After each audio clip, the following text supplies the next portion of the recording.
우리는 지난주 에베소서 4장 13절과 14절의 말씀을 살펴봤습니다. 성장되지 않으면 어떻게 된다고요? 어린아이와 같이 유혹당하거나 미혹당한다고요. 그래서 우리는 13절 말씀과 같이 여러 가지들이 바뀌어져 가는 거죠. 첫 번째가 뭐였냐? 하나님을 아는 것과 믿는 것이 하나가 된다. 아는 것은 성령께서 깨닫게 해주시는 것이고 믿게 하는 것도 성령께서 깨닫게 해주시는 것이구나. 우리는 이렇게 성숙되어야 됩니다 라고 하는 얘기를 들으면 어떻게 해야 되지? 무엇을 해야 되지? 얼만큼 해야 되지? 에 관심이 가집니다. 그 모습 가운데 지난주에 말씀드린 것처럼 에베소 교회에는 그것이 딱 걸린 거죠. 단순히 유대인 그리스도인들이 우리 유대인들이 지키던 그러한 절기들을, 그러한 것들을 지켜야지 너희들도 바른 신앙인이 될 거야 라고 하는 말에 귀를 기울이게 된 것이 결국 조금 전에 살펴본 것처럼 내가 무엇인가를 해야지 믿게 되는 것이고 내가 무엇인가를 해야지 된다 라고 하는 생각 속에 이루어지는 것들이죠. 근데 바울은 분명하게 말합니다. 아는 것도 믿는 것도 내가 하는 게 아닌 거예요. 하나님의 은혜를 베풀어 주시는 거죠.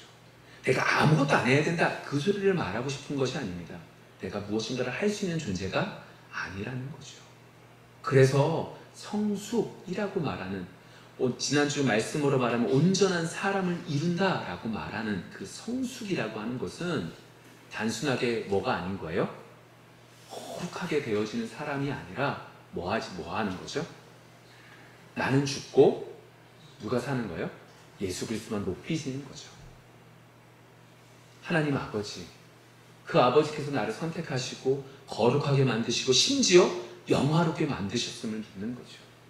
그의 아들 예수 그리스도가 나를 위해서 십자가에 못 박혀 죽으시고 그 은혜를 알게 되고 믿게 되는 거죠.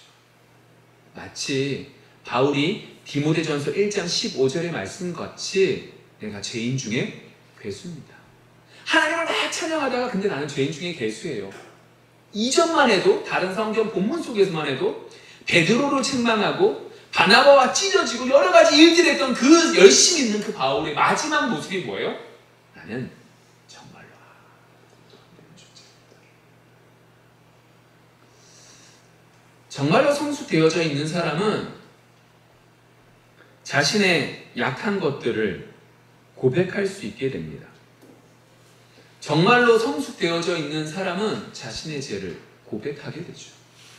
현경직 목사님이 귀한 상을 받으러 가서 기쁨을 나눌 때 어떻게 해요? 자신의 죄를 고백했던 그 모습이 성숙되어져 가는 과정 속에 나타나는 모습이라는 거죠. 그럼 우리는 어디서 성숙되어져 가요? 세상에서 되어져 가죠. 그런데 하나님은 우리에게 뭘 허락해 주신 거예요? 교회를 허락해 주신 거예요. 단순하게 교회가 그냥 하나님 만들어준 것이 아니라 하나님은 그것을 어떻게 해요? 만드시고 섭리 가운데 진행하시고 계획 가운데 온전하게 이루신다고 분명히 말씀하십니다.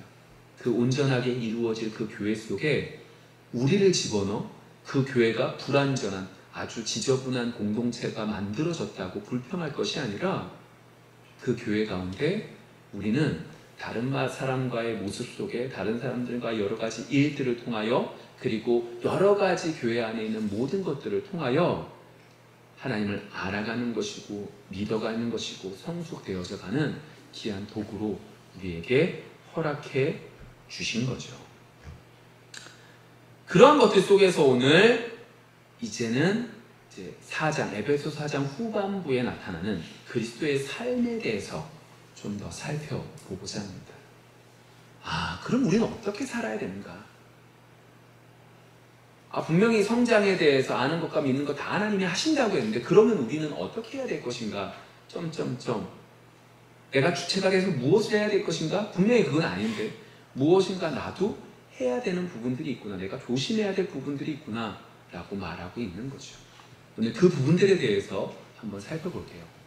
오늘 25절 이렇게 시작합니다. 그런즉 거짓을 버리고 각각 그 이웃과 더불어 참된 것을 말하라. 이는 우리가 서로 지체가 됨이라. 제일 먼저 이렇게 말을 시작합니다. 그런즉. 이 그런즉이라고 하는 것은 그 윗부분의 말씀들을 가지고 내려온 거예요. 자, 윗부분의 말씀도 우리가 좀 봐야 됩니다. 17절부터 24절까지 말씀인데 제가 읽어볼게요.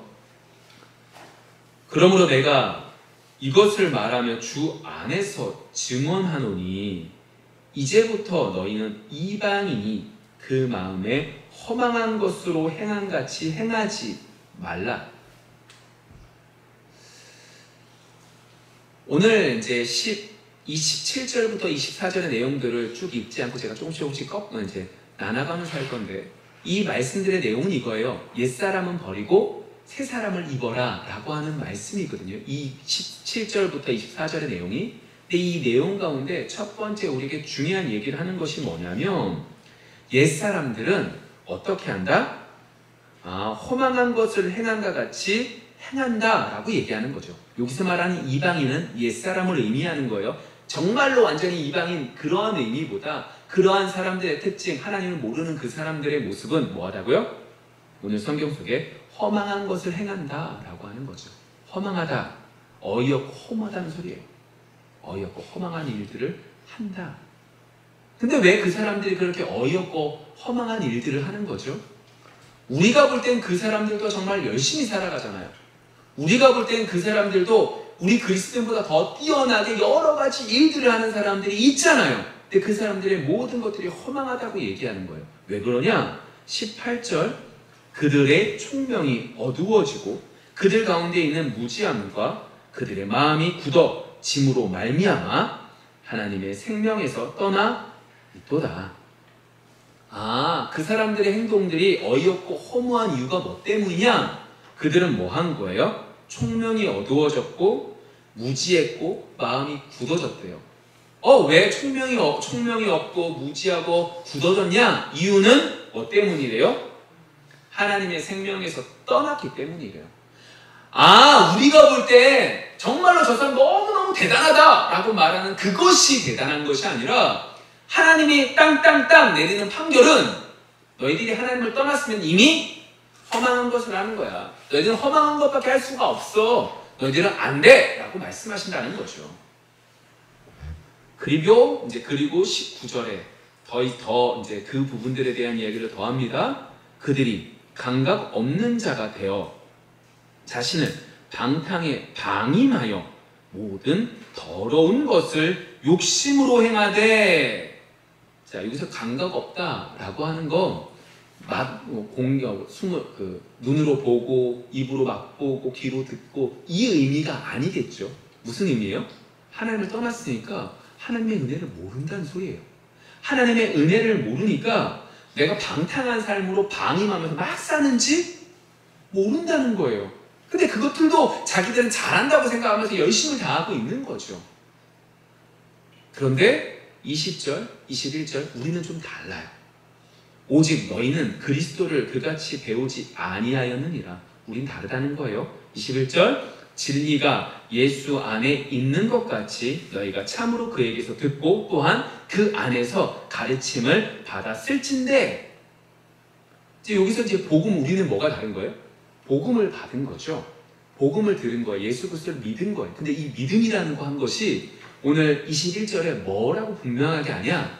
복음을 들었다라고 하는 건 우리가 다른 사람들에게, 쉽게 말하면 목사에게 말씀을 들은 그 정도가 아니라, 우리가 복음을 들었다라고 하는 건 예수 그리스도가 우리에게 직접 알려주시는 것이다 라고 말하고 있는 거죠. 그래서 이렇게 말하는 거예요. 진리가 예수 안에 있는 것 같이 너희가 참으로 그에게서 들었다는 거예요. 에베소 성도들이, 이방인 그리스도인들이 예수님을 봤어요? 못 봤어요. 그런데 성령께서 깨닫게 해주시고 하나님을, 예수 그리스도를 믿게 되고 복음을 듣게 됐다라고 하는 것은 성령이 하신 거니까, 성령은 예수의 영이니까 어떻게 되는 거예요? 예수님이 직접 가르쳐 주셨다라고 하는 거죠. 와, 지금 이 시간 우리는요, 예수님께서 직접 저에게도 여러분들에게도 직접 말씀해 주시는 거예요. 이거 자체가 은혜죠.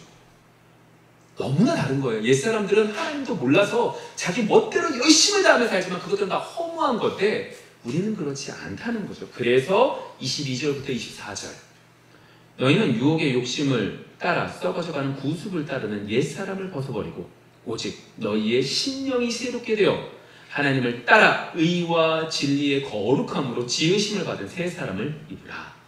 그래서 어떻게 해요? 옛사람 벗어버리고 새 심령을 가지고 새롭게 함으로 어떻게 해요? 새 사람을 입어라 라고 말하는 거죠. 새 사람을 입는다는 게 뭐예요? 예수 그리스도를 믿는다는 것인 거죠. 근데 예수 그리스도를 믿는다는 것 속에 구체적인 예가 오늘 25절부터 나오는 거예요. 그래서 25절이 이렇게 시작하는 거예요. 그런즉 25절 하나와 26절, 27절 이 두 개를 나누는 거죠. 그러니까 아마도 이번 6월달 내에는 계속해서 이 부분들 4장의 하반절 그리스도의 삶에 대한 이야기들을 나눌 거예요. 그래서 오늘 제목이 그리스도의 삶이라고 하는 것이고 그리스도의 삶이라고 해서 1번이라고 써있는 건 그런 의미고 그런 것 가운데 오늘은 25절에 관련되어 있는 것과 26절, 27절에 관련되어 있는 이 두 가지를 먼저 말씀을 좀 드리고자 합니다. 우리가 새 사람이잖아요. 새 사람을 입으라고 말했는데 그럼 우리에게 있어서 가장 먼저 해야 될 게 뭔가? 내가 무엇인가를 이루어서 내가 그것을 구원과 관련되어 있는 것으로 연결시킬 수 있는 것은 전혀 아니라는 거예요. 절대 그럴 수 없는 거예요. 여러분들이 기도를 많이 하든 뭐 하든 그것은 하나님 앞에 자랑거리가 되지 못한다는 거죠. 아까 전에 기도했어요. 하나님, 우리가 예물을 드린 것을 기억하는 것이 아니라 하나님이 우리에게 베푸르신 은혜를 기억할 수 있게 인도해 주세요. 그런 부분들 속에서 그렇다면 내가 구원과 관련되어 있는 것을 행하는 게 아니라 그럼 우리가 뭐 해야 될까? 25절에 그런즉 뭐 하라는 거예요? 거짓을 버리고.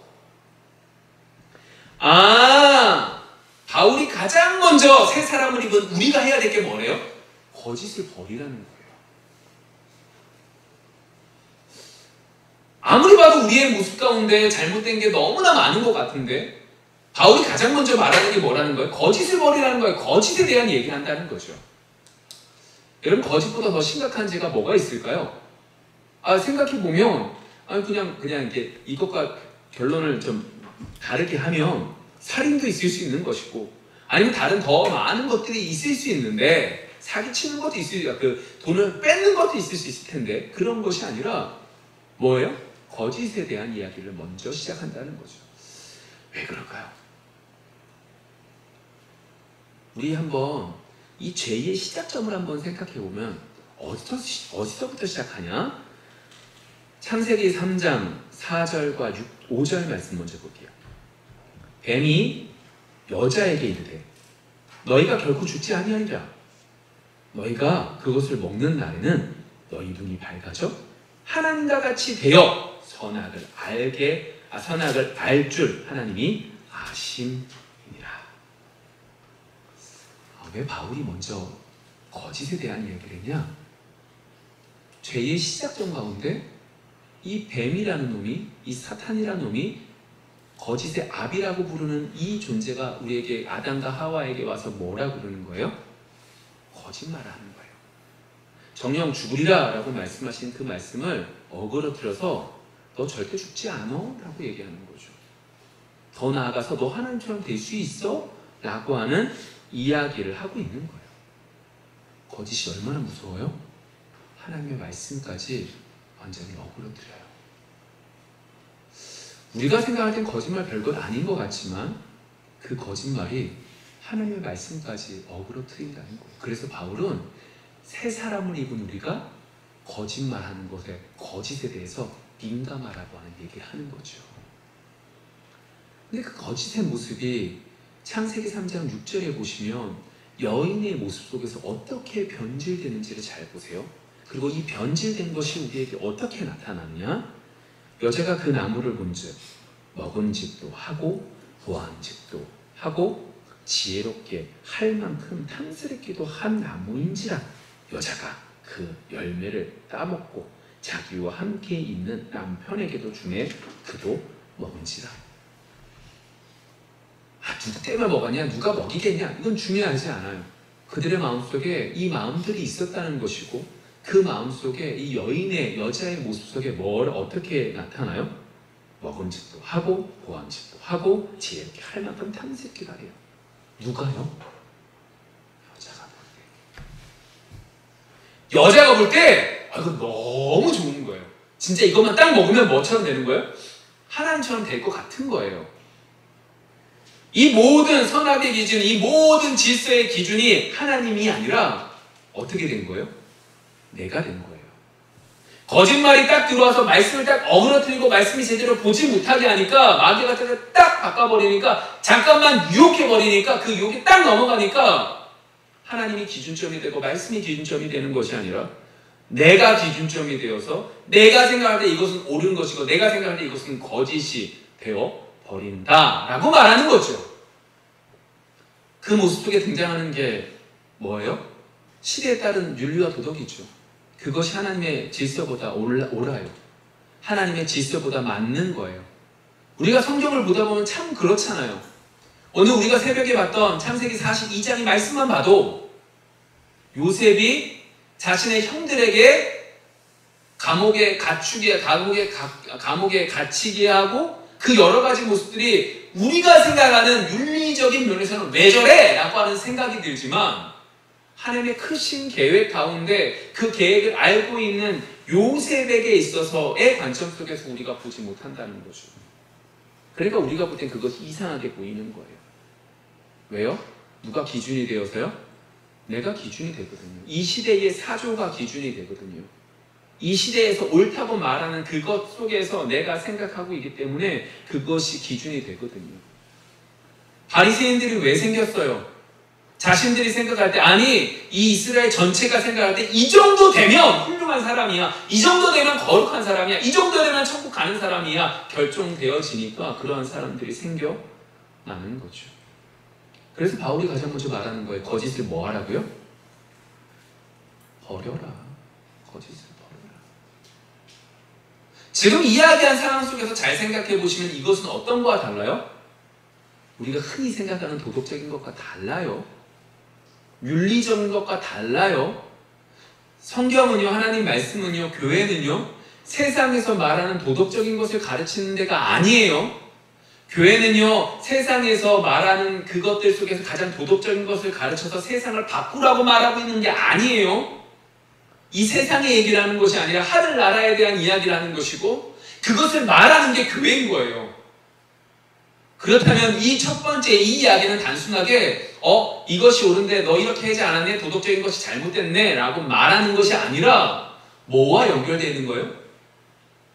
거짓의 아비인 사탄과 예수 그리스도를 믿는 그리스도인은 우리가 싸우는 영적 전쟁의 의미로 받으셔야 되는 거죠. 내가 의지를 가지고 내가 거짓말하지 않으리 라고 해서 될 문제가 아니라는 거죠. 내가 생각할 때 이것은 좋은 일이라고 생각해서 거짓말 하거든요. 그것과 전혀 다른 문제가 되는 거죠.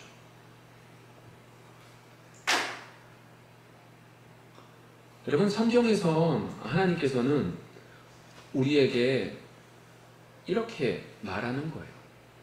거짓이라고 하는 것은 결국 누가 앞선다? 내가 앞선다. 나의 이름을 드러내고 싶은 거죠. 내가 잘났음을 보이고 싶은 거죠. 내가 뛰어난 존재인 것을 알려주고 싶은 거죠. 사람들을 만나요. 그럼 어떤 사람들이 허풍이 세다고 말하잖아요. 이거 다른 말로 말하면 뭐예요? 거짓말 하는 거죠. 나는 먹을 게 하나도 없는데 어떻게 해요? 사줄 수 있다고. 허풍이 많은 거죠. 왜 그런 사람들이 왜 허풍이 많은 거죠? 다른 사람들에게 인정받고 싶거든요. 근데 성경적으로 말하면 뭐예요? 내가 하나님처럼 되고 싶거든요. 내가 다른 사람들에게 놀림받는 것이 아니라 다른 사람들을 위해서 인정받는 존재가 되고 싶은 거예요. 그러다 보니까 어떻게 해요? 거짓말하는 거죠. 그 거짓의 모습이 여실하게 처음 인류인 아담과 하와 속에서도 여실하게 드러나는 것입니다. 그럼 교회에서는 어때요? 다릅니까? 똑같습니다.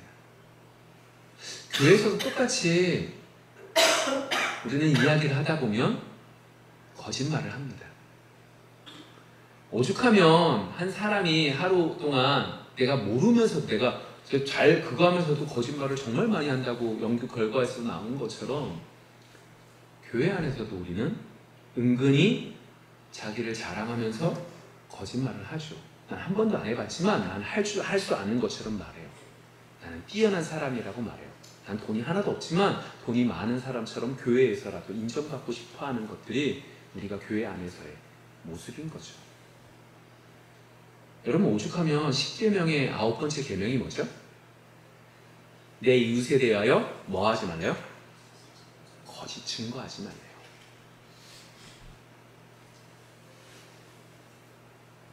여러분, 거짓 증거가 이 말이거든요. 맹세한다는 거거든요. 누구 이름으로?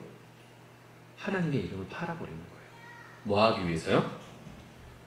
내 이익을 위해서, 나를 위해서 하나님의 이름을 걷고 거짓 맹세를 하는 것이 사람들의 모습이기에 10계명 가운데서도 이렇게 우리에게 분명히 문제를 지적하고 있는 거죠. 이리저리 생각해보면 이 모든 것들이 영적인 문제인 거예요. 그럼 어떻게 해야 돼요? 분명히 마귀가 아까 전에 우리보다 훨씬 더 센데 마귀와 싸울 수 있는 것들이 있습니까? 우리가 전신갑주에 대한 것들을 알고 계신데 그 가운데 가장 공격 무기가 딱 하나 있어요. 그게 뭐죠? 칼이죠. 뭐. 칼이 어떤 칼이래요? 말씀입니다. 그러면 이렇게 볼까요? 오늘 분명히 에베소 4장 25절의 말씀 속에서 거짓을 쫓아내래요. 분명히 말씀 속에 이렇게 돼 있는 것이고 이러한 부분 속에 이것이 영적 싸움인 것을 안다면 어떻게 하는 거예요? 말씀을 부여잡고 기도해야 되는 것이고 말씀을 부여잡고 내 마음에 그러한 생각들이 들면 어떻게 해요? 막으셔야죠. 끊으셔야죠. 여러분, 우리 속에 거짓이 없기를 원합니다. 교회 안에서 거짓이 없기 위해서는 딱 한 가지밖에 없는 거예요. 뭐요? 우리의 자랑거리가 무엇인지를 잘 봐야 되는 거죠. 여러분, 우리에게 있어서 자랑거리가 뭐예요? 예수 그리스도밖에 없는 거죠. 교회 가운데 우리가 정말로 말할 수 있는 것은 예수 그리스도밖에 없음을 기억하고 담대히 나아갈 수 있는, 영적 싸움에서 승리할 수 있는, 거짓과 벗어날 수 있는 여러분들이 먼저 되어지기를 소망합니다. 두 번째로 제가 이제 아까 전에 말씀드린 두 번째의 내용이 뭐냐, 26절과 27절 말씀이거든요. 제가 읽어볼게요. 분을 내어도 죄를 짓지 말며 해가 지도록 붐을 품지 말고 마귀에게 틈을 주지 말라. 여러분, 얼마나 화내십니까? 얼마나 분노하십니까? 좋게 말하면 분이지 나보면 왜 성질 내냐는 소리죠. 여러분, 성질 안 내신 적 있으십니까? 없죠. 오늘만 생각해봐도 성질 나죠. 이게 어른이니까 그나마 좀 조금이나마 자제할 수 있지, 애들 같은 경우는 어떻게 해요? 그대로 그 모든 모습들을 드러내잖아요. 아침에 잘 자고 일어나도 어떻게 해요? 짜증내죠. 그렇죠. 울죠. 아침부터 아이가 한 명 울면 어떻게 해요? 연쇄적으로 온 집이 다 분이 넘쳐나게 돼요. 사람이 분을 내는 존재라는 거예요. 그런데 이렇게 분을 낼 수밖에 없는 우리에게 있어서 이 말씀을 하는 이유는 어떻게 보셔야 되냐? 뭐 하라는 거예요? 분을 내는데, 분을 낼 수밖에 없는 우리인데 우리가 분내는 것이 옳은가 그른가 성경을 통해서 살펴보라는 거예요. 자, 오늘 말씀을 좀 더 보면 이렇게 되는 거죠. 여러분, 이 분이라고 하는 것이 왜 분을 내요, 여러분들은? 네, 맞아요. 정확해요.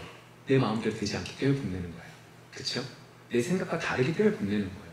애가 내 말대로 안 들어줘서 분이 나는 거고, 이 환경이 내 마음대로 안 돼서 분이 나는 거고, 내 생각대로 무엇인가 얻어지지 않기 때문에 분이 나는 거죠.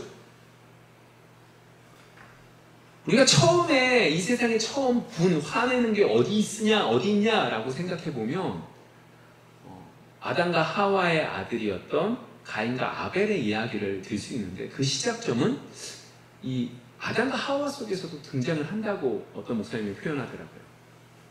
아담과 하와의 이야기들 속에 뱀이 여인에게 가가지고 뭐라고 얘기해요? 너 이거 진짜 먹어도 돼? 이것처럼 먹으면 뭐 된다? 하나님 된다? 이게 어떻게 받아들이냐면 하와에게 있어서 어떻게 해줘요? 열등감을 주게 되는 거죠. 당연히 하나님은 창조주고 내가 피조물인데 그 마귀의 속삭임 때문에 어떻게 해요? 당연한 이 위치를, 당연한 걸 당연하게 받아들이지 못하게 되고, 내가 부족하네, 열등감이 내가 뭐가 부족하지? 그러면서 이제 분이 나타나는 게 뭐로 나타나는 거예요? 좋거든요. 내가 볼 때 너무 좋아요. 그래서 딱 먹게 되는 거죠. 가인과 아벨도 마찬가지잖아요. 하나님께서 일방적으로 누구의 제사만 받아주세요? 아벨의 제사만 받아주시거든요. 가인이 화가 나요. 분이 나요. 그래서 하나님께서 그 분을 아시고 어떻게 해요? 분을 다스려, 네 문지방에 그 죄가 네 앞에 있다, 곧 순간 들어온다, 잘 지켜. 결국 어떻게 해요? 가인이 아벨을 죽이게 되는 것을 보게 됩니다. 정말로 분이라고 하는 것은 우리와 뗄래야 뗄 수 없는 거예요. 그런데 여러분, 우리가 한번 생각해 보셔야 될 게 있는데, 첫 번째 거짓이라고 하는 것과 두 번째 이 분이라고 하는 것을 왜 바울은 짓지 말라고 할까요? 왜 이런 것들을 조심히 다스리라고 하고 왜 조심히 이 모든 것들을 끊어버리라고 말을 할까요? 우리가 잘 생각해 보시면 이 에베소서가 뭐와 관련되어 있어요?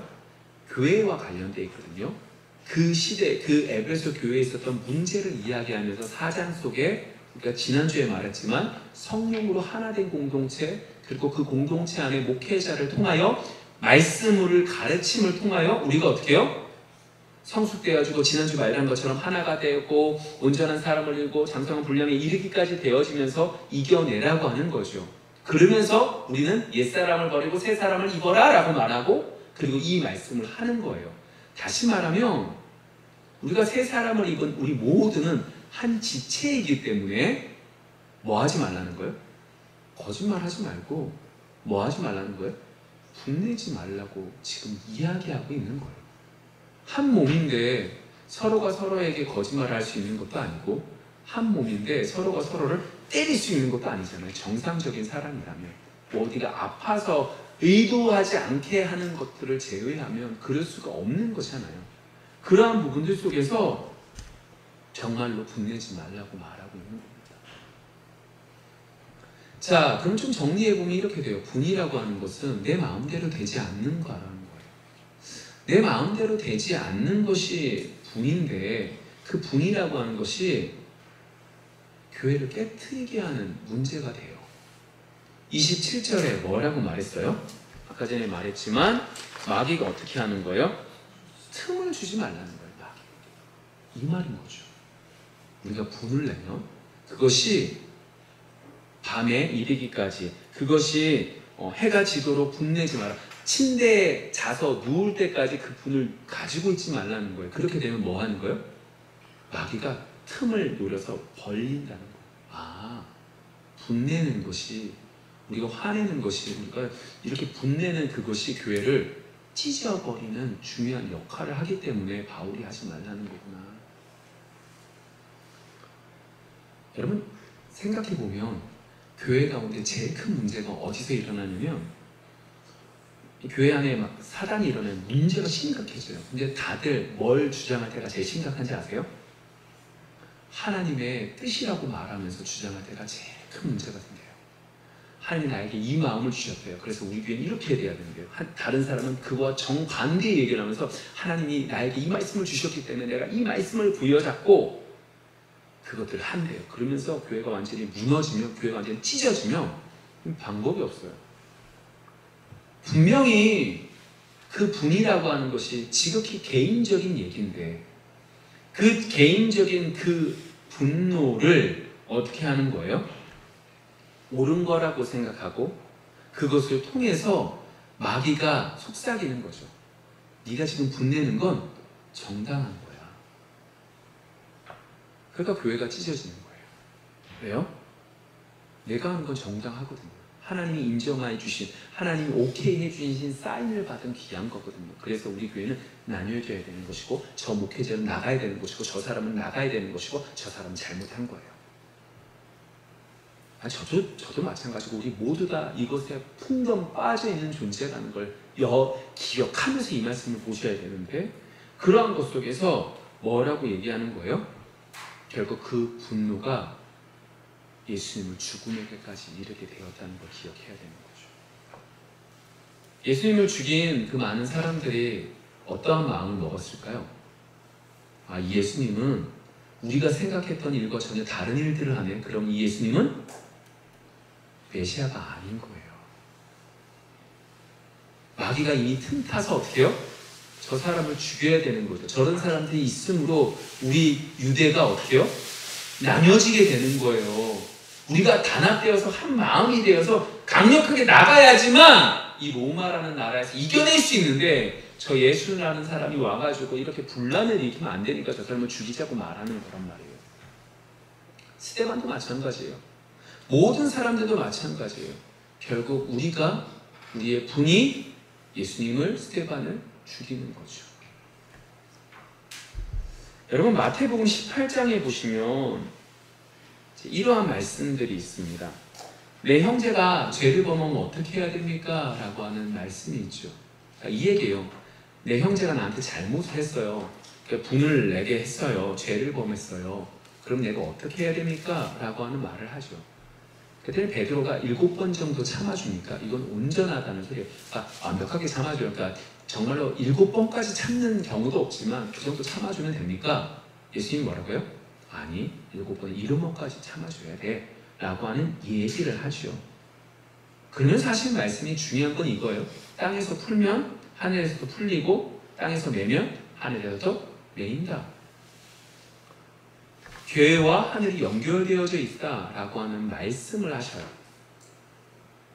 그러면서 이 진노에 대한, 이 분에 대한 이야기들을 천국에 관련되어 있는 이야기와 연결해서 얘기하는데 그 이야기가 뭐냐?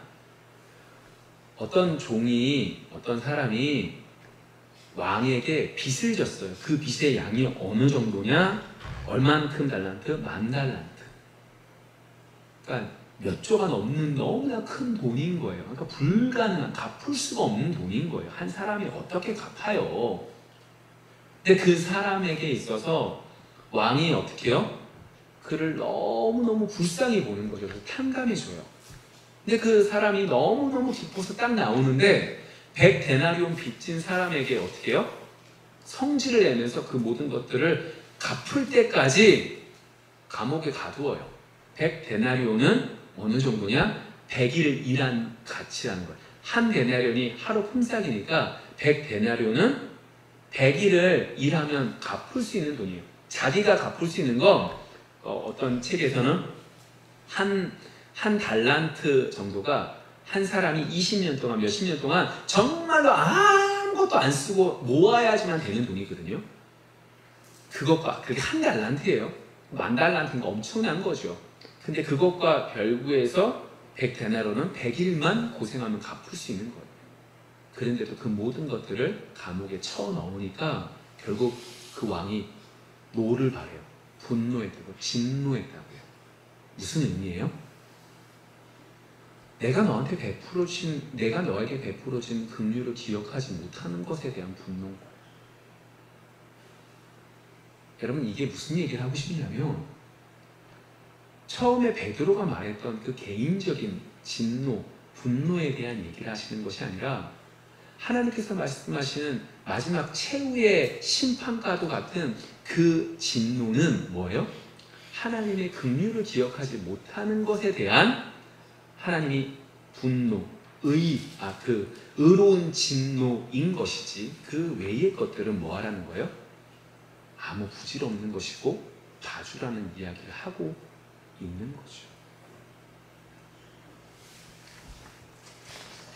여러분, 우리에게 있어서 진노, 분노라고 하는 것은 너무나 인간적인 것들로만 가득합니다.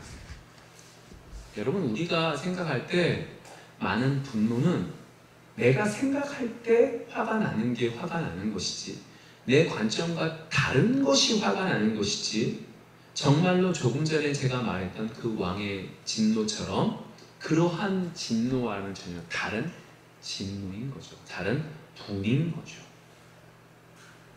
그러한 것들 속에 성경은 오늘 분명하게 이렇게 말하고 있는 겁니다. 분노를 뭐 하라고요? 밤이 될 때까지 되기 전에 없애라고요. 그것이 어떻게 하는 것이 문제가 되는 거예요? 교회가 어그러뜨리게, 교회가 나뉘어지게 하는 근거가 되니까 분노를 참고, 분노를 참는다고 될 문제도 아니니 하나님께 아뢰며 모든 것들을 맡기며 하나님의 은혜로 이겨내라고 분명히 오늘 말하고 있는 거죠. 말씀을 좀 정리해 볼게요. 새 사람이 된 우리들의 공동체, 즉 교회에서 바울은 우리에게 중요한 두 가지를 먼저 알려줬어요. 첫 번째가 뭐예요? 거짓말하지 말라고. 우리는 한 지체거든요. 지체가 지체에게 거짓말하는 그런 것들을 하지 말래요. 그런데 이것의 내면적인 내용은 거짓말, 거짓이라고 하는 건 우리가 처음 죄를 짓는 하와의 모습을 통해서 내가 왕이 되고 싶다라고 하는 마음이라는 거죠. 내가 왕이 되고 싶다라고 하는 이 마음을 꺾을 수 있는 것은 뭐밖에 없어요? 내가 왕이 아닌 하나님이 왕이신 것을 인정할 때만이 뭐 하는 거예요? 꺾을 수 있죠. 여러분, 교회 안에서 우리가 해야 될 건 하나님만 높이는 겁니다.